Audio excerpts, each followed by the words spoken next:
Hello everyone! In this video, I'll show you how to get off the GrabHub waitlist.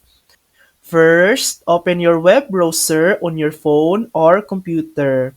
Search for GrabHub contact number. On the results page, go to the GrabHub's Contact Us page. You'll see a phone number. Just call that number to speak with support about your account setup. When you call, ask if there are any openings in your delivery area. GrabHub has a high turnover rate, so new spots open up often.